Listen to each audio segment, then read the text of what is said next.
And now for some balloon magic.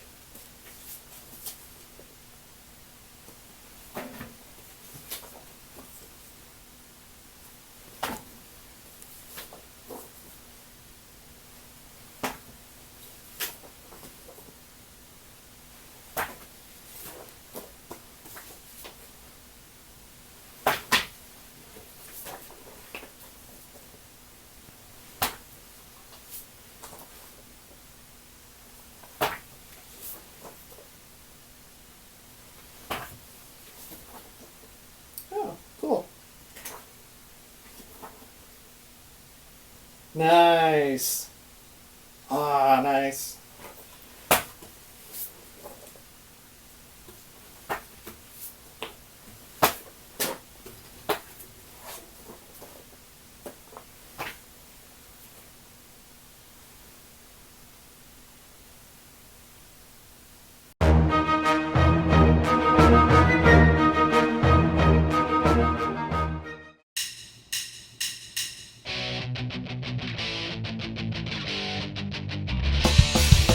Rise above, three twist balloon dogs, no bad clowns in cheap wigs here. Raise the bar, improve our art form. It's the Balloon Blast Video Show. It's the Balloon Blast Video Show. It's the Balloon Blast Video Show. With Scott Tripp and Sam Levine from me.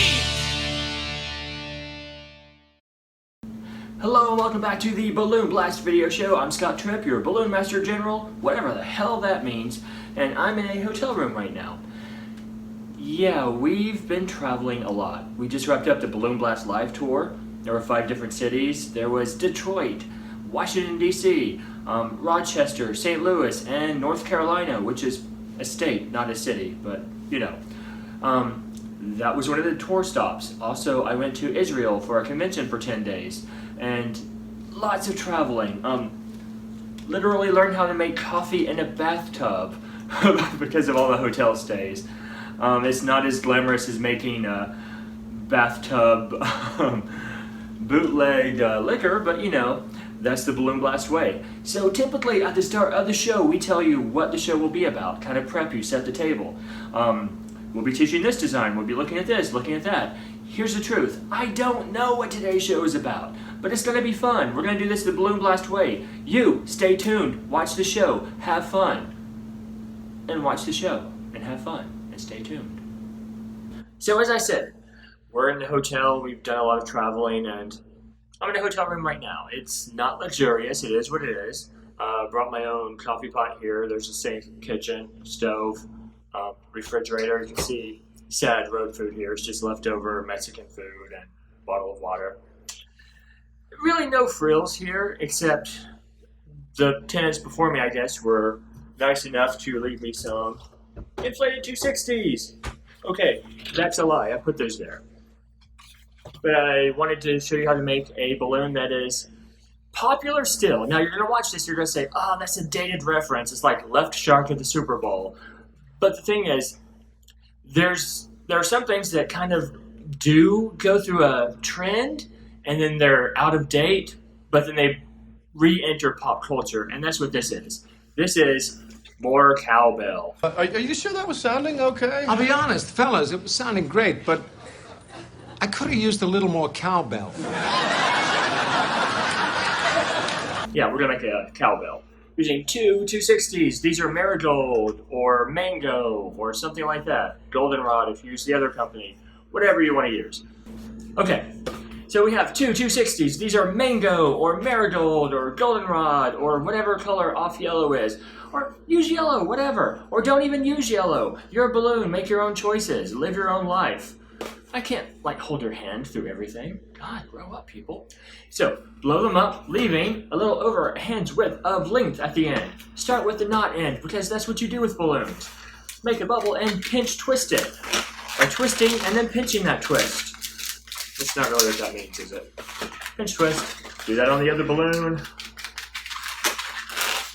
Pinch twist. And now we're going to make a flat weave by weaving it flatly. Decide how wide it should be. It's, I don't know, more than a hand's width. I guess if I had 8 fingers on that hand, it would be 8 fingers in width. A little bit less, 6, 7. Try to twist that around the other pinch twist. Take whichever one is longer and go back to the original starting point pinch twist.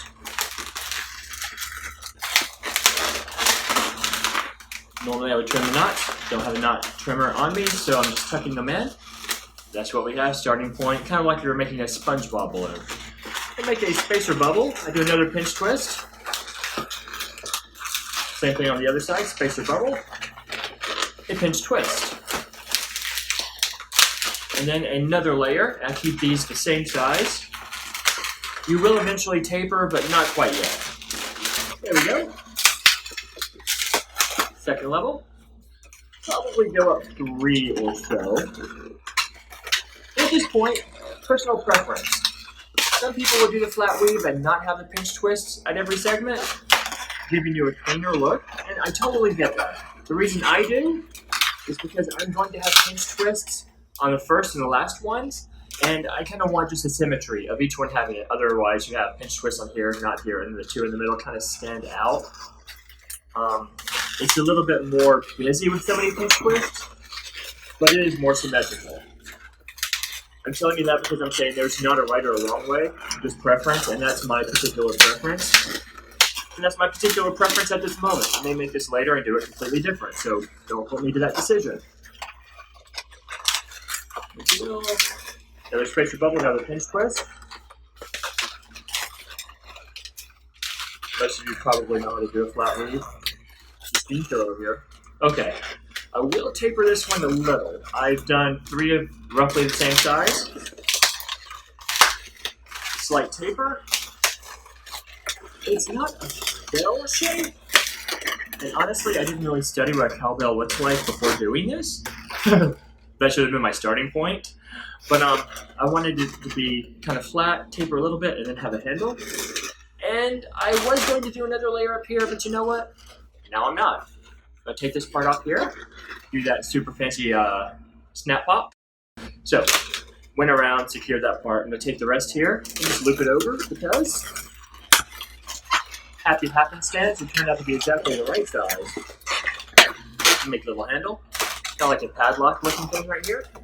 Cowbell. I'm telling you, fellas, you're gonna want that cowbell. And now you need a mallet. Is that what you play it? With a drumstick? I'm not sure. So I'm going to do that with an Ivory 260. Feel free to use white. I don't know why. I think ivory is the color to use for this. I think maybe it's just slightly more muted and doesn't take the visual attention away so much from the rest of the cowbell. And that is absolutely overthinking it, and I'm very much aware of that. Also have a brown 160 for the handle. Reverse inflated this because I like not having the knot on the end here. I actually pre-inflated that so that you wouldn't have to sit through all the noise and time that it takes to inflate balloons. But having done that, it's probably important to show you because 99% of you know how to reverse inflate a 160, but 1% of you might not. 160s have a tendency sometimes to reverse inflate on their own, more so than 260s. Something about the thinness of the diameter with the same thickness of latex of a 260, but into a 160 size, gives it a tendency sometimes to reverse inflate. So you don't have to work as hard at priming the end. Take the non-nozzle end and just give it a few snaps. So 1, 2, 3. That's probably enough right there. But at the same time, when I inflate this, I'm using the Legenda. By the way, the hotel does not supply a Legenda. You have to bring your own. It's 2018, people. Wow. First, no coffee maker. Second, no Legenda. Who's running this show? Anyway, I'm going to put the balloon on the nozzle of your balloon pump, be it electric, hand pump, or whatever. If you're mouth inflating, I guess the nozzle of your mouth. I don't know what to tell you. Guys, if you make the choice to mouth inflate, then you also have to make the choice to figure out how to do stuff like this, right? So what I'm doing is actually blocking off the first 4 fingers of airflow so that when I inflate the balloon, this part of the balloon that typically would inflate first won't inflate. My hand is stopping that. So the air pressure inside will naturally find the second weakest part of the balloon and start the inflation process there. That is the end, and since we primed it 3 times by snapping it, well, I was going to say 99, but 100% of the time, Good one, Jesus. Got me again. Grab a different 1/16, start over because now that's stretched out. Okay, wrapping my hand around the first 4 fingers or so of width, hitting the button. And reverse inflating, like so. Find exactly how much we want, tie. And that's how we get the drum handle without the nut on the end, just simple reverse inflating. But we don't want red, we want this cool mocha brown or caramel brown or caramel brown, whichever color, flavor, whatever you want. Or chocolate brown too is a good color. Or black, or how many colors are there? I feel like Forrest Gump here. Navy blue, Caribbean blue, standard blue. Okay, let's start with the white or ivory or whatever color for the head of the mallet. Take the belly button, push it in so it goes from an outie to an innie. Grab the belly button from the other side, twist the belly button. Don't do that with an actual belly button. And we're gonna get rid of the rest of this. A little snap, snap, like that. Get rid of the rest and tie so you have a delicious marshmallow. And like so. And take the end of this, the 1/60 for the handle, tie that up. Use a balloon trimmer, not pictured. Pop that off. And then you have that ugly knot in the middle. Just roll the marshmallow back on itself to hide all that. Push it all back inside. Sweet. There's a mallet. There's your cowbell. And if you have a fever, sometimes the only cure is more cowbell. So it's not a technical balloon. It's not even really a funny balloon, but it's a very interactive balloon. If you have the right audience, and guys, I can't tell you how important it is to know your audience. But if you have the right audience, you make this is such a super hit. There's a certain demographic, you know, that kind of 20-something that wears t-shirts that kind of are always that pop culture, like more cowbell kind of thing. I gotta have more cowbell, baby. So there's like really a market, a customer base that is perfect for this sculpture. And if you deliver the right balloon at the right time to the right person, then you're a superstar. Guess what? I got a fever. And the only prescription is more cowbell. So sculpture's not for everybody, but for the people that it is for, it really is for. More cowbell. Woo, have fun, everybody.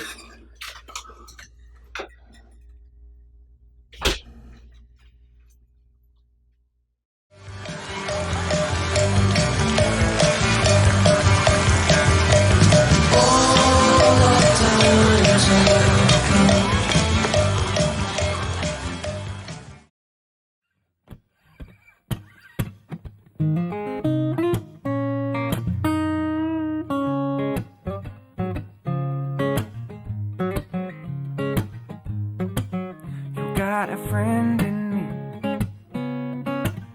You got a friend in me. When the road looks rough ahead and you're miles and miles from your nice warm bed, just remember what your old pal said. For you got a friend in me. Yes, you got a friend in me.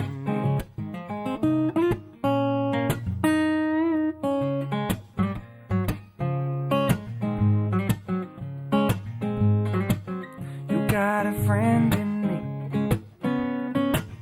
You got a friend in me. You got troubles, I got them too. There isn't anything I wouldn't. Hey Balloon Blast, it's Christopher Lyle, and I am shooting my third episode on Twins. A lot of you know that I've already filmed 2 episodes, so episode 3, this one, is on Balloon Blast. So, for this, you need twins. Look at that. Ooh, pretty. So, one of the cool things you can do with twins is you can make a fish on a pole, and it saves you about 20 seconds, because all you're going to do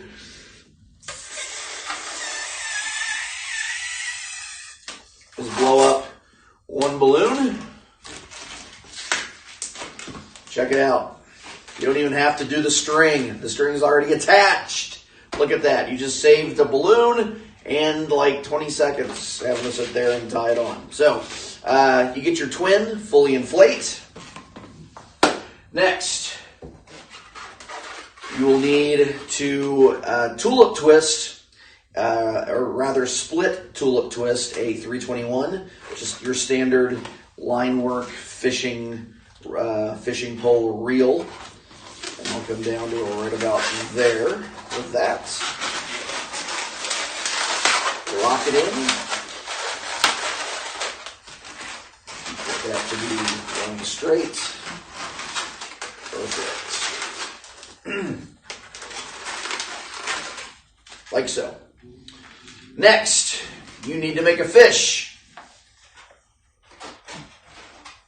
One fish. This is the very rare Brennian fish that is indigenous to the West Coast. So, I'll take my fish.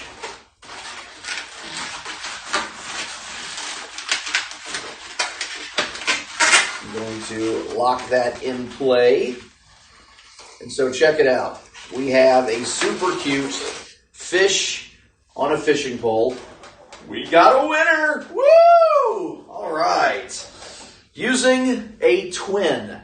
Now, if you still insist on complaining about the twins, at least now you have yet another idea that you can use with them instead of griping about them. If you don't like getting twins, send them to me because I love using twins. This is just another fun idea where you can take a lemon and turn it into a little lemonade or fish aid. That would be probably pretty gross. I wouldn't drink fish aid. Anyway, so thanks. Hope you like it.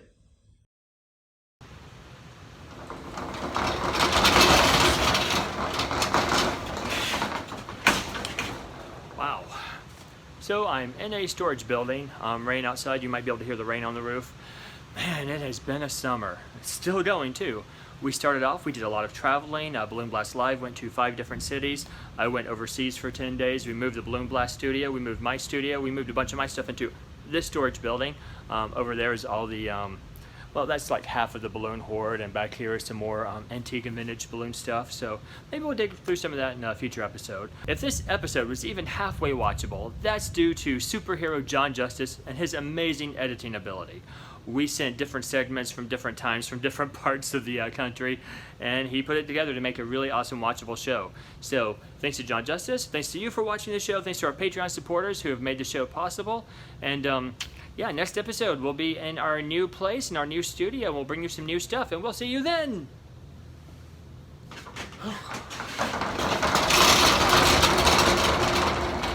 You and I in a little toy shop, buy a bag of balloons with the money we've got. Set them free at the break of dawn. So one by one, they were gone. Back at the base, sparks in the software. Flash the message, someone's out there. Floating in the summer sky, 99 red balloons go by. 1, 2, 3, 4.